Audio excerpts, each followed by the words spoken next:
Hello viewers, আসসালামু আলাইকুম। আপনারা দেখছেন ইব্রাহিম 360 এর সাথে আছি আমি ইব্রাহিম খলিল। আজকে টিউটোরিয়ালটির মাধ্যমে আমরা ক্লাস 8 এর ইংরেজি দ্বিতীয় পত্রের question number 4 using cohesive device কিভাবে এই কোশ্চেনটার অ্যানসার করব এটার ব্যবহারটা দেখব।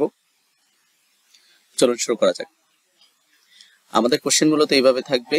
এখানে বলছে read the following passage, identify the 5 cohesive devices and used in the text and analyze the purpose of the using in the sentence. প্রথমত আমাদেরকে বলছে টেক্সটটা পড়ুন, এরপরে আইডেন্টিফাই করেন 5 কোহেসিভ ডিভাইস যেটা এই টেক্সটে ব্যবহার করা হয়েছে। তারপরে আমাদেরকে বলছে analyse the purpose of using them in sentence, কেন বাক্যে এগুলা ব্যবহার করা হয়েছে তার উদ্দেশ্য লেখার জন্য বলছে।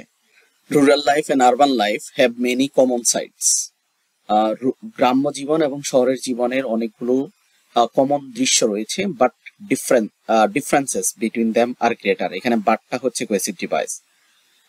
তো বিটুইন দেম আর গ্রেটার এই দুটোর মধ্যে পার্থক্য রয়েছে, ফারাক রয়েছে। Rural people do not have adequate education and medical facilities. গ্রামের মানুষগুলো যথার্থ শিক্ষার সুযোগ এবং মেডিকেল সুযোগ সুবিধা পায় না। বিসাইড, এখানে বিসাইডটা কোহেসিভ ডিভাইস।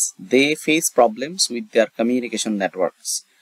তারা যোগাযোগ ব্যবস্থাও সঠিক নাই, গ্রামে এই ধরনের সমস্যা রয়েছে। On the other hand cohesive device, urban people enjoy education and medical facilities. শহরের মানুষগুলো শিক্ষা সংক্রান্ত সুযোগ সুবিধা এবং মেডিকেল সংক্রান্ত সুযোগ সুবিধা পায়। মোরওভারটা cohesive device. The people of অধিকন্তু বা তাছাড়া পিপল অফ সিটিজ, শহরের মানুষগুলো, and towns enjoy smooth and easy communication system. তারা খুব স্মুথ ইজি কমিউনিকেশন সিস্টেম যোগাযোগ করতে পারে। কেন? আমরা দেখতে পাচ্ছি যে মেট্রো রেল রয়েছে, আরো অন্যান্য বিভিন্ন সুযোগ সুবিধা রয়েছে, কমিউটার ট্রেন রয়েছে, যেটা গ্রামে পাওয়া যায় না। That's why cohesive device. There is a rush people to come to the cities from village every years. বিভিন্ন সুযোগ সুবিধা পাওয়ার জন্য প্রতি সময়ে হাজার হাজার মানুষ শহরে ভিড় করে প্রতি বছর। তো এখানে কোহেসিভ ডিভাইস গুলো প্রথমে আমাদের লিস্ট করতে হবে, তারপরে এগুলোর উদ্দেশ্য। তো এটা করার জন্য আমাদের আগে জানতে হবে যে কোন কোহেসিভ ডিভাইস গুলো কি কাজ করে। যেমন অ্যাড করার জন্য টু শো অ্যাড, এই ওয়ার্ড গুলো ব্যবহার করা হয়, and also, as well as. তারপরে সিকোয়েন্স, মানে কোন সিকোয়েন্স বা ধারাবাহিকতা বোঝানোর জন্য ফার্স্টলি, সেকেন্ডলি এগুলো ব্যবহার করা হয়। তারপরে এমফাসাইজিং, মানে গুরুত্ব দেওয়ার জন্য indeed, mainly, generally, above all, in particular এগুলো ব্যবহার করা হয়। কন্ট্রাস্ট বোঝানোর জন্য however, whereas, instead of, nevertheless, otherwise এগুলো ব্যবহার করা হয়।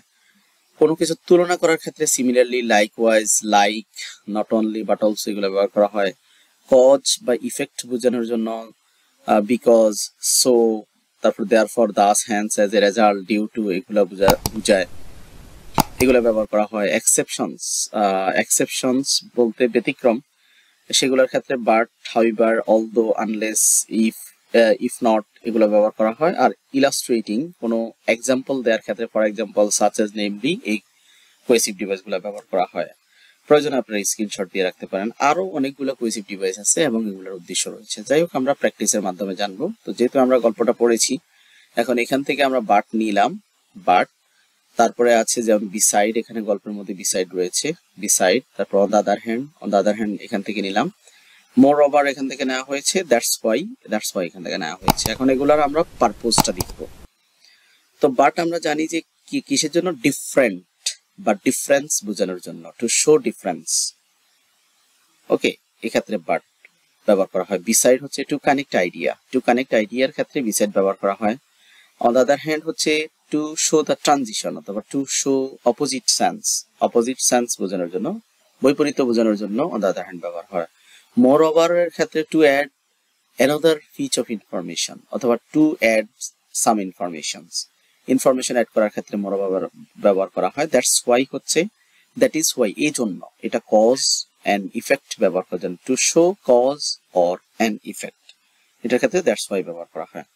পরবর্তীতে মডেল কোয়েশ্চেন 4 দেখার আমন্ত্রণ জানিয়ে আজকের মতো এখানে শেষ করছি। আল্লাহ।